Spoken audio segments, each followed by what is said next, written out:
The H1B Guy here, and today, the H1B Guy news for the week ending March 11th, 2022. Today I'll cover Relief Act introduced, proposed H1B Reform, and Omnibus Excludes Green Card Backlog.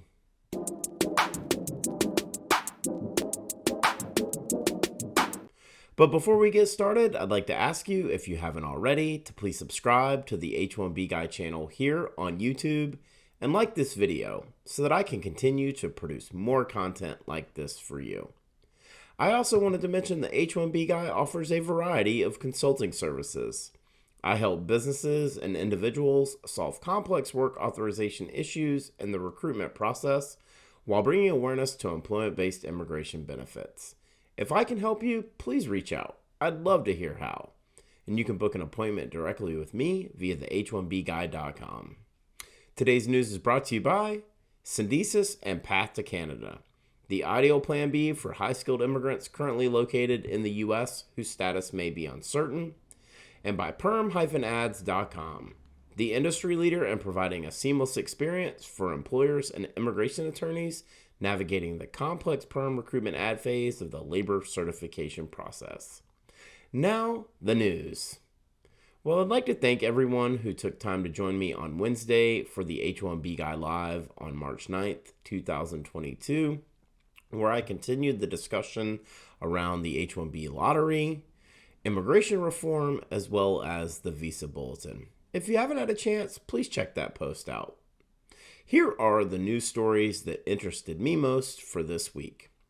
On March 7th, 2022, from Senator Catherine Cortez MASTO news release titled, Cortez MASTO introduces legislation to eliminate the green card backlog. Quote, today, U.S. Senator Catherine Cortez MASTO, Democrat from Nevada, joined Senator Dick Durbin, Democrat from Illinois, in introducing the Resolving Extended Limbo for Immigrant Employees and Families Relief Act to eliminate the family and employment green card backlog.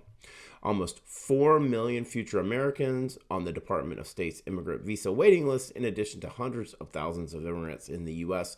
who are also waiting for green cards. However, under current law, only 226,000 family green cards and 140,000 employment-based green cards are available annually. Children and spouses of lawful permanent residents, LPRs, count against these numbers, further restricting the number of available green cards. The Relief Act is co-sponsored by Senators Patrick Leahy, Democrat from Vermont, Mazi Hirono, Democrat from Hawaii, Tammy Duckworth, Democrat from Illinois, and Alex Padilla, Democrat from California. Along with eliminating the family and employment green card backlog within 5 years, this bill will help American families together by classifying spouses and children of LPRs as immediate relatives and exempting derivative beneficiaries of employment-based petitions from annual green card limits. It will also protect aging out children who qualify for LPR status based on parents' immigration petition and lift per-country limitations. Specifically, the Relief Act will eliminate family and employment green card backlog within 5 years in order which applications were filed, keep American families together by classifying spouses and children of LPRs as immediate relatives and exempting derivative beneficiaries of employment-based petitions from annual green card limits, protecting aging out children who qualify for LPR status based on a parent's immigration petition, and lift per-country limitations. Does anyone else find the irony in this legislation being introduced less than 48 hours before the latest version of the Omnibus was released? I'm also trying to connect the dots on why this piece of legislation was released versus a Senate version of the EAGLE Act. This is a very clear statement in the direction that Senate Democrats want to pursue in order to eliminate the green card backlog and per-country quotas on employment-based green cards. I'm assuming this implies we will not see a Senate version of the EAGLE Act, but I believe it still could happen. The Fairness for High-Skilled Immigrants Act, Senate Bill S-386, was the closest bipartisan solution to clear the green card backlog that we've ever seen, and it died a very painful death at the end of 2020.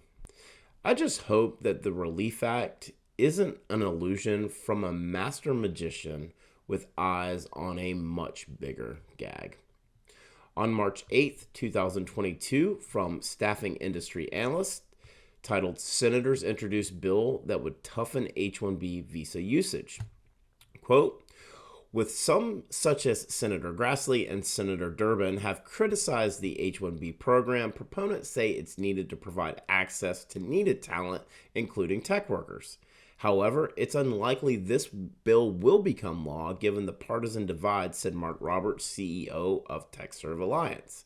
The partisan divide is particularly acute on immigration issues. If it were to become law, it would be highly disruptive to the IT staffing industry, making access to H-1B candidates more difficult, Roberts said. It would exacerbate the challenge in meeting client needs amidst an already severe technical talent shortage. The bill, which is numbered S3720, has been referred to committee on the judiciary. It's no surprise that the CEO of TechServe Alliance is speaking out against the H-1B and L-1 Visa Reform Act, as it would severely limit the amount of third-party worksite placements for IT staffing firms via H-1B visa holders. It would also impose penalties via the 50-50 rule, which had bipartisan support in its previous iteration via the Fairness for High-Skilled Immigrants Act, which would also place limits on talent pipelines. I do agree that this piece of legislation that has been submitted to the Senate Judiciary Committee is unlikely to become law. In fact, I don't believe we'll see this text in its entirety hit the Senate floor.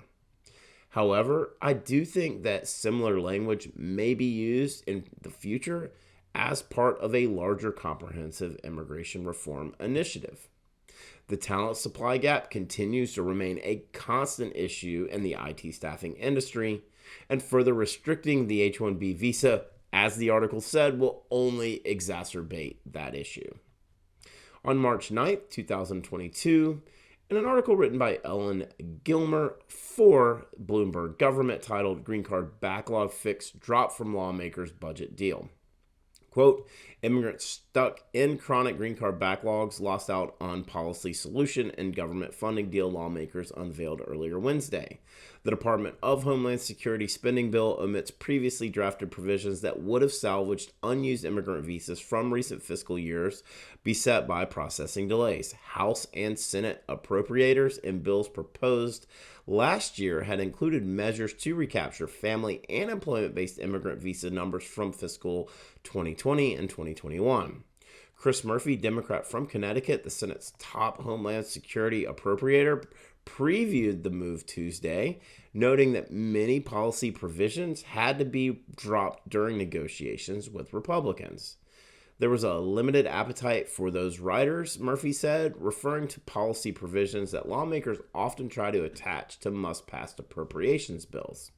The omission is a blow to green card seekers who have pushed for years for a legislative solution, as available green cards go unissued because of federal officials can't process applications quickly enough. More than 200,000 immigrant visas in the family and employment categories went to waste last year. The news of the House approving the Omnibus federal spending bill broke very late Tuesday night, early Wednesday morning, as the text became public. It soon became a harsh reality for the million-plus individuals in the employment-based green card backlog that they would not be included in this legislation. Left out completely was the green card recapture text that would have allowed for employment-based numbers that were not utilized in 2020 and 2021 to be reapplied without expiration. Estimated to be well over 100K employment-based green cards that were not issued and went to waste for employment-based preferences over the past 2 years has been a point of contention for the green card backlog community. The good news, though, stemming from the $1.5 trillion spending bill, is over $200 million is earmarked for USCIS, and the EB-5 Regional Center Program will be extended through September 30th of 2027. We'll continue to monitor the progress of the EAGLE Act or the newly proposed Relief Act as to whether or not they will be a solution to help solve this ongoing and growing crisis of the green card backlog. For the full post on the H1B Guy news for the week ending March 11th, 2022, please check out the H1BGuy.com. And a reminder that today's post is brought to you by Syndesus and Path to Canada, the ideal plan B for high-skilled immigrants currently located in the U.S. whose status may be uncertain. If you're facing an H1B denial or OPT expiration, don't get caught off guard. Make sure you have a plan B, and Syndesus and Path to Canada are your answers. If you're interested in finding out if you qualify, please be sure to use the link in the video description below, and someone from Syndesus or Path to Canada will be in touch. And also by PERM-Ads.com, the industry leader in providing a seamless experience for employers and immigration attorneys navigating the complex PERM recruitment ad phase of the labor certification process. If you're looking to reduce your costs and overhead associated with PERM labor certification recruitment advertising, let PERM-Ads.com help you. Just wanted to ask you again to please like this video, subscribe to the H1B Guy channel here on YouTube, and click the bell for notifications so that you're notified anytime we post new content here to this channel. If you've made it this far, I just want to say thank you for taking the time to watch my video. I really appreciate your support. The H1B Guy, your global source for all things H1B.